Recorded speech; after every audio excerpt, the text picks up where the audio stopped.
ये कहकर लोमड़ी ने अपनी पूंछ कुएं में लटका दी। देखते देखते पूंछ इतनी लंबी हो गई कि राजकुमार उसे पकड़कर कुएं से बाहर निकल आया। लोमड़ी ने उससे कहा, जाओ, अब तुम अपने घर जाओ, लेकिन जरा होशियार रहना, तुम्हारे भाई तुम्हारी जान के दुश्मन हैं। वे लोग जरूर तुमको ढूंढ रहे होंगे। राजकुमार घर की ओर चल पड़ा। अपने राज में पहुंचने पर उसे एक भिखारी मिला। भिखारी को उसने अपने सुंदर कपड़े दान में दे दिए और उनके भद्दे पुराने कपड़े पहन लिए। इस तरह भेष बदलकर वो अपने किले में पहुंचा। वहां उसके पहुंचने पर एक बड़ी आश्चर्यजनक बात हुई। सोने का घोड़ा खुशी से हिनहिनाने लगा और दाना खाने लगा। सोने की चिड़िया भी अपने पिंजरे में खुशी से फुदकने लगी और गाना गाने लगी। राजकुमारी ने अपने आंसू पोंछ डाले और वह भी खुश दिखाई देने लगी। लेकिन राजा की समझ में कुछ नहीं आया। उसने राजकुमारी से इसका कारण पूछा तो वह बोली, मैंने तो पहले ही आपको सारी कहानी बता दी थी। आपके बड़े और मंझले राजकुमार ने छोटे राजकुमार के साथ धोखा किया है। इन्होंने आपको भी धोखा दिया है। लेकिन अब आपका छोटा राजकुमार यहाँ पर आ पहुँचा है, इसीलिए मुझे बहुत खुशी हो रही है। उसी के साथ मेरी शादी हुई है और मैं उसके साथ ही सुखी रह सकती हूँ। फिर उसने मैले कुचले कपड़े पहने एक आदमी की ओर इशारा करते हुए कहा, वह रहा आपका छोटा राजकुमार। राजा ने भी अपने छोटे बेटे को पहचान लिया। अब राजा ने अपने छोटे बेटे के बारे में अपने विचार बदल दिए। अब वह उसको बहुत समझदार और बहादुर मानने लगा और उससे बहुत अधिक प्यार करने लगा। उसने उसको राजगद्दी पर बिठाने का निश्चय किया।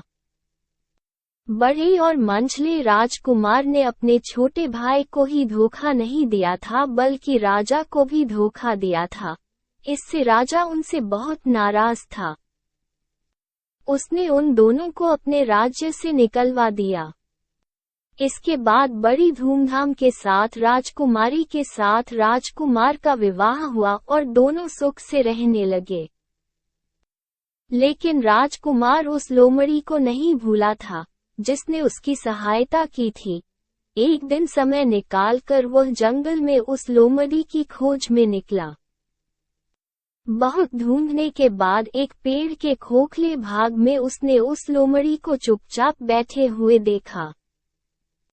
लोमड़ी बहुत उदास थी और पहले से बहुत ज्यादा दुबली भी हो गई थी। राजकुमार को देखते ही लोमड़ी ने उसे पहचान लिया और कहा, आहा, कहो राजकुमार, आज इधर रास्ता कैसे भूल पड़े। राजकुमार ने कहा, मैं आज तुम्हें ही ढूंढने के लिए आया हूँ। चलो, मेरे बाग में आराम से रहना, वहाँ तुम्हें किसी तरह की तकलीफ नहीं होगी।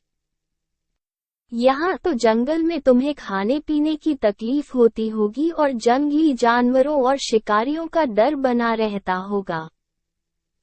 लोमड़ी ने कहा, नहीं राजकुमार, मैं यहाँ ठीक हूँ, और भला अब तुम्हें मेरे दुख से क्या लेना देना। तुम्हारा काम निकल गया, अब तुम सुख से अपने राज में रहो। राजकुमार बोला, नहीं, तुमने मुझ पर बड़ा एहसान किया है। मैं तुम्हें इनाम देना चाहता हूँ और अपने साथ ही रखना चाहता हूँ। राजकुमारी भी बहुत खुश होगी, वह भी तुमसे मिलना चाहती है। लोमड़ी बोली, अगर तुम सचमुच मुझे इनाम देना चाहते हो तो मेरा एक काम कर दो। मैंने तुमसे पहले भी कहा था कि तुम तीर चलाकर मुझे मार दो, इसी से मुझे फायदा होगा।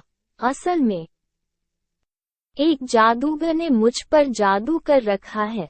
मैं लोमड़ी नहीं हूँ। उसके जादू की वजह से मुझे लोमड़ी के रूप में रहना पड़ रहा है। मैं तो उसी देश का राजकुमार हूँ जहाँ की राजकुमारी से तुम्हारा विवाह हुआ है। असल में वह राजकुमारी मेरी छोटी बहन है।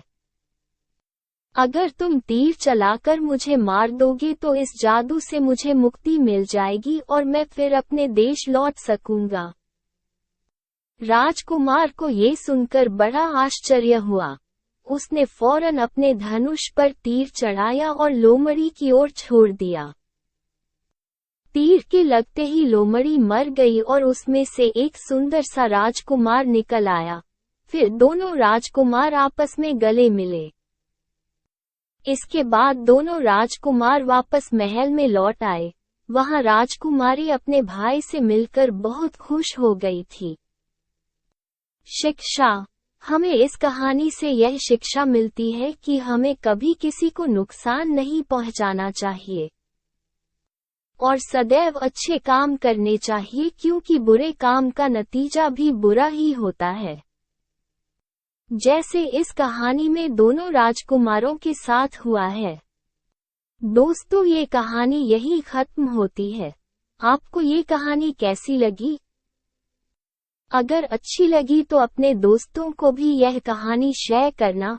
राजा के बड़े और मंझले बेटे को राज्य छोड़कर क्यों जाना पड़ा, हमें कमेंट में बताना। दोस्तों, अगर आप हमारे चैनल पर नए हैं और आपने अगर अभी तक हमारा चैनल सब्सक्राइब नहीं किया है तो अभी सब्सक्राइब कर लें। नोटिफिकेशन बेल को भी दबा दें ताकि हमारी नई कहानी आपको सबसे पहले मिल सके। दोस्तों, आपको ये कहानी कैसी लगी आप हमें कमेंट करके ज़रूर बताना, ताकि हम आपके लिए और अच्छी अच्छी कहानियाँ लेकर आ सकें। धन्यवाद।